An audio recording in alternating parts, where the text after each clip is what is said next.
Hey, what's going on, everyone? It's Jeff at Lockdown Security coming to you today, making a video about the differences between the various Compustar controllers. That is the Compustar Maxit, the Compustar Startit, and then the Compustar DC3. Now, Maxit and Startit are simple terms that Compustar has given to these controllers to make it easier for you to differentiate, but it actually kind of makes it even harder. So what we like to go by is the actual model designation. So the guy in the blue box there, that's the FT7000 ASCONT. We call it the AS Cont. That's the FT7200 S-Cont. That's in the yellow box. And then the DC3 is called the FTDC3 LC or HC. And for those of you who want to know, LC stands for low current. HC stands for high current. I'll get into what the differences are between those very shortly. Now, these are also known as CM7000. That's what that black box is called. That's a CM7200. This is a CM-DC3. Now, a lot of you are asking, well, what's the difference? Why should I go with either of these? Well, what I'm going to tell you is if you have an automatic push-to-start vehicle that's newer than I would say 2005, you should always be looking to the DC3. And the reason for that is there's a ready supply of T-harnesses. So this entire wall and these white boxes you can see are all different T-harnesses for the DC3. These also work on the FCDAS series of HC controllers, but today we'll focus on the DC3. Now, with that being said, there is a new line of FTI T-harnesses that has been released for the 7000 series controllers, including the 7000 and the 7200, but the easiest and lowest cost T-harnesses to use are specifically for the DC3. So, with that being said, let's go over the physical differences. So here's the DC3 control module. So you're going to see essentially connectors along that side, connectors along this side, connectors along the back, connectors along every side except for this side right here. What are all these connectors? Well, let me go through these. I'll just put it down. That's the HC connector, high current. These are all firmware dependent connectors. So essentially these do a lot of the low current outputs. These do low current inputs. These are also firmware dependent, i.e. when you load firmware onto this device, these outputs do different things. Over here, you've got your secondary inputs and outputs. That's your RS-232 data port. This is your FCDAS or shock sensor input. This is used for future use. And then this is your FCDAS control dial. This dial, if I show you here, allows me to turn the FCDAS sensitivity up and down. Now, with that being said, there is not, I repeat, there is not an FCDAS built into this. What you have to do is you have to basically either get the FT Alarming Kit or buy the FCDAS version 2 separate, doesn't come with this, plug it into this red port, and then you can use this dial. There's also a handy little template along the bottom, tells you what each one of the connectors does. They're known as M connectors, so M1, M5, M4, M6. Back here, you're going to see connectors for LED, for the antenna, for the extra sensor inputs, for the battery backup. A lot of you are going to ask, what's this loop? Well, originally when the DC3 was designed, they were supposed to be able to work on automatic and manual transmissions, but they discontinued manual transmission development and support in 2019, so it no longer does. This loop is still present in this generation of DC3, but when the new ones start coming out, we anticipate later in 2021 or 2022, the loop will be gone. Now, there's also a programming button right here. This button is used for programming firmware, programming tachometer, that type of thing. And essentially, this is your DC3, not too big. Very similar in size to what I'll move on to next, which is the CM7200. This is the CM7200. Now, the CM7 series has been available since around, I'm going to say around 2013-ish is when the CM7 series came out. So they've been continuously updated since then. A bulletproof platform. The 7200 is known as a remote starter only, but a little hint here for everybody, you can convert this into a full alarm start. There are some things you need to add to it to make it a full alarm start, but you're going to see essentially very similar to the DC3. It's got connectors laid out along the sides. It's got basically connectors on this side, and it's capable of being run in low current and high current applications. It has a little guard right here for the high current connector, but behind this piece of plastic there is wire terminals. Now, one of the big differences between the CM7000 series and the DC3 is going to be as follows. Okay, they look almost identical. However, this has the interface, the bypass module, the CAN bus connectors or CAN bus circuitry built into the module. It has dual CAN controllers. What does that mean? That means that it can connect to and communicate with 2 CAN networks, whereas this guy does not have any of that built in. It has the capability of communicating with CAN bus networks, but in order to do so, you need to add a blade cartridge. So I'm just going to put the camera down for 1 second so I can open this connector, or this port. So here we go. There we go. There's your blade interface. So essentially, you have to stick a blade cartridge in here. Now, what the hell is a blade? Well, I'm going to show you. So you have the blade AL and you have the blade TB. Well, what does this stand for? Well, blade TB. TB stands for transponder bypass only. This is only capable of getting around an immobilizer key. It is not capable of communicating with the CAN bus door lock network or any convenience features. The blade AL is essentially known as blade all. This is capable of communicating with not only a immobilizer bypass, but also door lock, factory alarm, door pin. All your convenience features can be done with the blade AL. Now, I'm going to put the camera down one more time because I'm going to take a blade AL out and I'm going to show you exactly how this works. Now, in this little cardboard box, we're going to basically show you what comes out of the cardboard box, and that would be blade AL cartridge. Now, you have to purchase these separate. These do not, I repeat, they do not come with the Compustar 7 series controllers. You have to buy these separately. So this is the blade AL cartridge. Here is the blade AL wire harness. Now, watch what I am going to do here. I am just going to put the camera down again. Let's put it right here. Sorry for the crappy film cinematography here, but I know my electronics, but I don't know my cinematography that well. So here we go. This is what you do. You take your blade AL cartridge, you slide it into the little guides. We're going to basically align it, and then voila, it's plugged in. Now we got a blade AL cartridge in a CM7200. This becomes very similar to the DC3 now. With that being said, I mentioned earlier that the DC3 has 2 CAN controllers. The blade AL only has 1. What does that mean? Well, it means that on certain newer vehicles and many more new vehicles as they come out, this may not be the best solution for you because you may need to add 2 bypass modules, i.e. Subarus. Some of the mid-2000 Subarus, you need not only a blade TB, you need not only a blade AL, but you need to add an external bypass to get around the transponder. Now, that's pretty rare. It's only on Subarus, but that's the problem with this older hardware, is that newer vehicles are becoming more complex with more CAN networks. That's why the DC3, in my opinion, is the best solution for anybody driving an automatic vehicle that's newer than about 2005. Now, with that being said, here is the harness that came with the blade. We are going to show you that harness is what plugs into this black port, and essentially this gives you all of your outputs for the firmware that is required on the blade AL. Now, this exact same process I showed you on the CM7200 would occur on the CM7000. Now, a lot of you are going to be like, well, what's the difference between a CM7000 and a CM7200? Oh, I dropped it. Take a look here. They look almost identical. In fact, take a look at that. Can you spot the difference? There really is only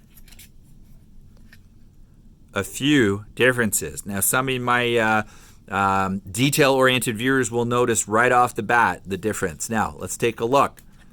Take a look. There's a connector that is on the 7000 that's not on the 7200. Well, what is that?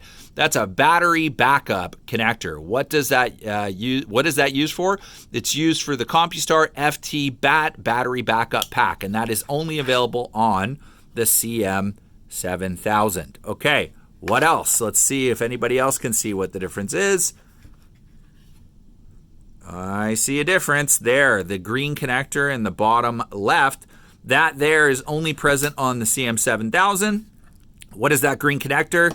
That green connector is auxiliary sensor port. Now, for those of you who want a full alarm starter, you may have heard earlier in the video that you could make the CM7200 an alarm start. with adding the FT Alarmit kit. But for those of you who want a true alarm start, something that's going to give you extra sensor inputs, battery backup input, basically the best of the best, the CM7000 is for you. Now, there's also a key difference which I haven't covered, which makes the 7000 series controllers better than the DC3 or more applicable than the DC3, and that is if you have a manual transmission vehicle, you must, I repeat, you must be using a CM7 series controller. You cannot use the DC3, as I mentioned earlier. Now, with manual transmission vehicles, there is a sequence that you have to do in order to activate the manual transmission functionality, which that is a big difference. That's what the CM7 series controllers give you. And these are the only safe way to do a manual transmission remote starter if you're using Compustar product. Now, I'm just going to get into a couple of other differences here. So, CM7000, CM7200, take a look. Here they are laid out.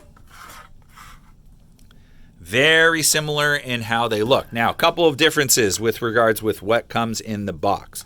So I'm just going to put the camera down, open up the boxes, and I'm going to show you a couple of things. Let's get rid of all the garbage from these, and I'm going to show you what the differences are between them. So, what do they come with? Well, the CM7000 series comes with essentially everything you need to make it a full alarm start, because that's what it is. Comes with the FCDAS 2, comes with the FT E-Lock starter kill relay, comes with the CST siren, which is the siren. It's the mini guy, tiny. I'll open this up in a sec, this FCDAS 2, to show you what this is.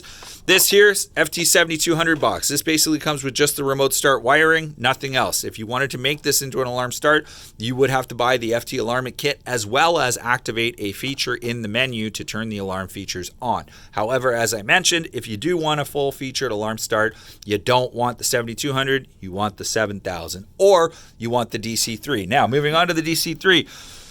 The ones that we sell here at Lockdown Security, they're all HC model units. As I just hit ignore on the phone call here while I film a video. In these times of the COVID-19 virus, I'm here all alone. I'm just trying to do what I can do to make content. So unfortunately, I'm the only one here and I can't answer the phone while I'm making a video. With that being said, sidetrack. Here is the wiring that comes with the DC3. DC3 comes with high current wiring. That's basically the high current harness there, and all these low currents. Every DC3 that we sell comes with this wiring. Now, when you buy a DC3, if you want the T-harness capability, the plug and play capability, not only do you get this wiring, but you also will have to buy the wiring that comes in these different boxes, as I showed you earlier. Now, these harnesses here essentially make it plug and play. These harnesses here would be used if you want to splice things in. Now, these harnesses are also required if you want to upgrade the DC3 to a full alarm start. The DC3 has that capability. Essentially, the DC3, you can turn an option on in its settings to make it an alarm start, but you have to buy the FT Alarmit kit. What does the FT Alarmit kit come with? Well, same as what I showed you in the 7000 series box. Comes with a siren, an FTDAS, and a starter kill relay. There's an option inside the DC3 that you have to turn on, and I just want to show you a couple of things. This also has the battery backup port. It also has the auxiliary sensor port. So this is capable of being a fully functional, best of the best alarm and start system. It's not capable of doing that right out of the box, but you can definitely upgrade it to make it capable of doing that. Now, I'm going to finish up this video. I'm going to put the phone down or the camera down one more time. And I just want to show you guys what an FCDAS is so that those of you who are wondering can tell exactly what it is. So here's a picture of it on the box. This is essentially a dual function security sensor. Dual function, it's actually more than dual function. It's probably, what is it? It is 3 or 4 different functions. First function would be shock sensor. Second function would be tilt sensor. Third function would be motion forward and backward for manual transmission safety. Fourth function would be, I believe, glass breakage. So as you can see, dual stage shock, tilt sensor, accelerometer, glass break sensor. This thing is the most advanced sensor on the market right now. And as you can see what it's compatible with, CM7 series, CM6, the DC2, the DC3, the CM900, and the CM2305A. Now, the DC2, for those of you who are aware, has been rendered obsolete. It was a pretty cool piece of technology, but it was low current only, and they have discontinued that. in favor of only running the DC3, for those of you who are wondering. Now, let me just open up this package, and I'm going to show you what comes in a DC FCDAS package.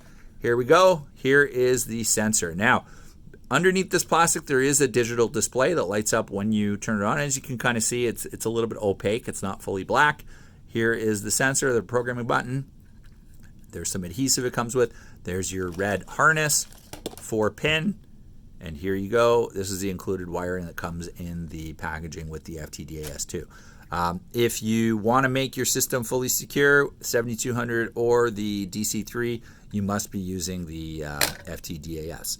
So there's a lot of other things to cover when talking about the differences between these products. I hope this video helps to somewhat iron out what those differences are. Those of you who do have a manual transmission vehicle, as I mentioned, you have to go with the CM7. There are T-harnesses available for these. They're very limited. They are also very expensive. I will say that. I don't know why Compustar is charging so much for them, but they are pretty pricey. But if you do have a manual transmission and you want to do plug and play, this is a great option. We'll have those plug and play T-harnesses up on our website soon.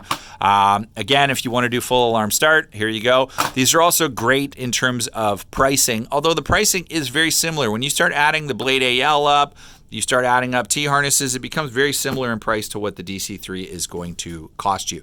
Now, one last thing I didn't cover, which would be RF kits. What are RF kits? Well, RF kits are these fancy things on the wall. Those are remote control kits. So essentially, I call them key fob kits. They call them RF kits. I call them key fob kits. Why? They come with 2 key fobs, an antenna cable, and in certain circumstances, they come with what's known as a thermistor, which is essentially a temperature sensor which tells you on the 2-way remotes what the temperature of the vehicle is. Lastly, I also did not mention the smartphone control. So there on the wall, you're going to see drone. The X1R LTE is the newest drone. That guy is the telematics control that can be plugged into any one of these guys. Essentially, that goes into the gray drone port. As you can see, it's got a big D that's signifying drone. That allows you to control these guys with your smartphone.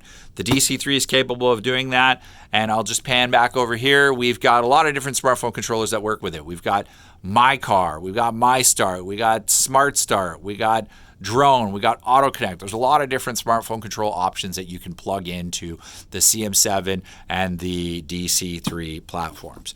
Hopefully, as I said, this long-winded video, you've stayed around to the end. We hope that you give us a chance to sell you all your remote start products. I just want to show you our business card here. Lockdown Security, 155 McIntosh Drive, Unit 5 and 6, Markham.